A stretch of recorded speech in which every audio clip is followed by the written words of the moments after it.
سلامونه او نیکې د ټولو ورونو خویندې ته خدای دې وکړي چې ټول جوړ او روغ اوسئ. نن یو ځل بیا زه یو داسې کورنۍ ته راغلی یم. دغه مورجان په لاره کې روان وه، خسې ټولول په دغه بوجۍ کې ما ولیده او دې سره راغلم. د دې کورنۍ حالت مې د نږدې نه وګورم چې دا مور څه ستونزه لري چې خپله خس ټولوي او دغه مور سره د دې کور ته راغلم او دې نه به نږدې نه خبرې کوو چې دا څه مشکل لري او ولې خس ټولوي.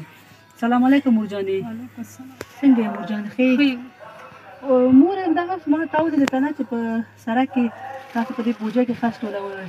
ستاسو کور کې څوک نشته؟ نو سرپرست نه لرئ؟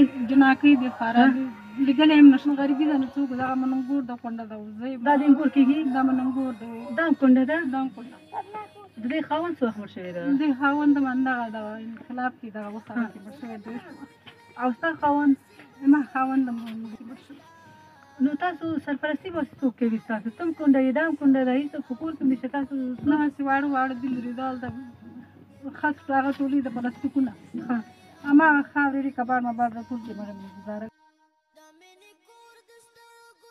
چې نشته اریان ګاونډۍ نه مې سبا مې راخیستې پخ کړي وو. تاسو بیا په دې خیمه کې ژوند کوي؟ دا د کرایه خیمه ده د اولې؟ دا د خوارانو مونږ ته راکړې ده، کرایه نه ده اخلي، غریبي مه ده، کرایه نه اخلي. نو د ګټې وټې ستاسو څوک ده؟ ګټې وټې تاسو ته څوک کوي؟ دا د خوراک څوک ده؟ دا نور ژوند څنګه تاسو مخ ته وړئ؟ دغه ماشومان خپلو خپلوانو له ګزاره سره وکړي ژوند داسې خپل نه دي وکړي. ماشومان دې فاران کباړ شروع کړي. هغه کباړ خو ژوند هم نه تېرېږي. نه تېرېږي، څه کېږي نه تېرېږي چې عالم وي نه داسې عالم دی. خدای نه څپلک یې نه خاورې نه یېرې نه خوراک شته نه مېوې دانې په بارمان دي غواړه ژوند کوي. بیا په دې ژمه کې تاسو څنګه کولی؟ دا خو پلاستیک هم څه نه لري په چت کې، فرش هم نه لري، په دغه پلاستیک باندې تاسو باندې نه موږ بیا څملو پاسه لږ هغه په خوارو کې ټکل نه بړسته نشته، نه کمپل شته، نه توشک شته، هېڅ نشته. دا څه ده؟ نه ژوند دی تېرېږي. دا ژوند مو ونه تېرېږي.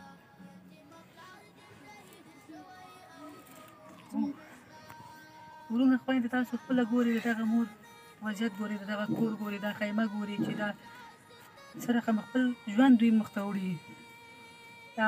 دا مور خپله هم کونډه ده، دا انګور د هغه هم کونډه ده. هېڅ یعنې سرپرست دوی نه لري. بیخي حیرانه وي پاتې چې مونږ دا ژوند څنګه مخ ته وي چې د انګور ماشومان دي یو دوه درې دانې او د خپله دا وي وړه دا کباړ ټولوي، نور وي کار مار هېڅ نشته، هماغه کباړ ټولوي او څه ناڅه مونږ ته راوړي که نه داسې حیرانه پاتې وي. یا کوم همسایه مونږ ته ورکړي یا خپل خپلوان کوم شی مونږ ته راوړي یا نه راوړي، خو نه پوهېږم چې دومره تاسو بیا دا ماشومان دوی مکتب ته هم نه ځي، مدرسه ته هم نه ځي. کباړ چې لاړ شي مکتب څخه ته وایي همداسې لاړ شي کباړ راټولي او خرڅوي موږ ته خاورې دي که سبق نه وتلي هڅه نه وتلي. دې نه مخکې چې ستاسو خاوند ژوندی و مور جانې ژوند څنګه و؟ خاوند ژوندی و دغه دکانینګ کوله. څه کوله؟ دکانینګ کوله، پټۍ مټۍ به یې وکرل. دکاني اوس چې هغه ولاړ اوس دکاني څوک ښځې خو یې کوی نه شي. یعنې د هغه نه مخکې ژوند ښه وه چې خاوند ژوندی وه؟ ژوند مو ښه و، شپه ورځ تېرېده د ښه وه. ښه و خو دې حال نه ښه و. بیا هغه نو وروسته ستا زوی شهید شو؟ و زوی مې وروسته شهید شو، سړی و مخکې. خدای مهربانه ده مور جانې. مهربانه شي تاسو سره د خدای ډېر ښه وکړي. امین امین. خدای مهربانه ده. هغه ټول وروڼه خویندې دا ټول تاسو ګوري او تاسو د دغه وروڼه د دغه خویندو نه تاسو څه غواړئ مور جانې؟ موږ داسې غواړو چې موږ سره مرستې وکړي، موږ سره کومک وکړي او دوی سره د خدای ښه وکړي. غریبي مو ډېره ده، څه خدای ته هیله ده، تاسو ته هیله ده چې موږ سره کومک وکړئ، موږ سره مرستې وکړئ.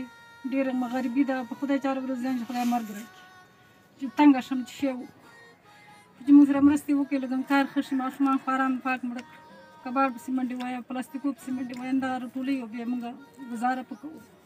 ګزاره هم چېرته کېږي خو وخت یې اړوي.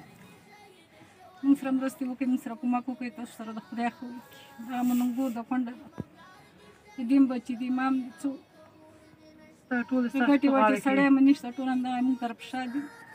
ښځو به څه ګټې خدای مهربانه ده مور جان دغه ټول ورونه خویندې تا ګوري انشاءالله به حتما دوی تاسو سره مرسته کوي او زه تاسو ټولو ورونو باندې ټولو لیدونکو باندې زه غږ کوم چې دغه مور جان سره مرسته وکړي ځکه چې دا مور یعنې د ګټې وټې هېڅ څوک نه لري هېڅ سرپرست نه لري خاوند هم نشته هغه مشر زوی هم نشته شهید شوی ده دا ماشومان ټول په دغه مور په غاړه کې دا خو کار نشي کولی ټول جنکیان دي ټول جنکیان یو دوه درې دانې هلکان دي هغه کباړ ټولوي د کباړ ته خو هېڅ نه جوړېږي دا مورکۍ خو نشي کولی چې کار وکړي دا خپله ضعیفه ده نشي کولی کار او تاسو ټولو باندې زه غږ کوم چې دغه مورکۍ سره مرسته وکړي دغه مور سره مرسته وکړي او د دغه لاسنیوي وکړي د دغه کورنۍ تر څو د دغه کورنۍ ژوند مخته لاړ شي او دوی سره موږ همکاري وکړو دوی ته یو فرش واخلي د دوی ماشومان مکتب ته لاړ شي مدرسه ته لاړ شي او یو کاروبار دوی ته جوړ کړو تر څو مکتب ته یې لېږلی نه شو من څپلکه یې شکېدلې هغه یې شکېدلې مکتب یو پلاستیکونه راټول کړي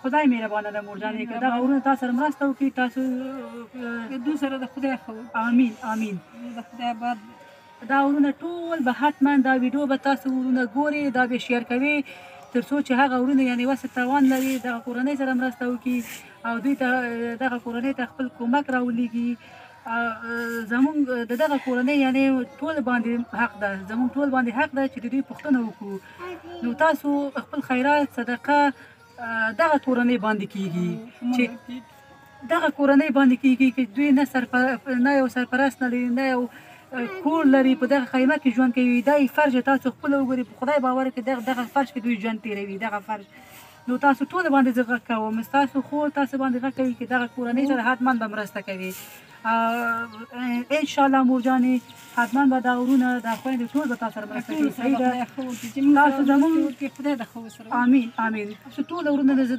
دا غواړم دا لرم چې دغه کور سره به حتما به مرسته کوي او هر څوک چې غواړي دغه کورنۍ سره مرسته وکړي زما د واتساپ نمبر 0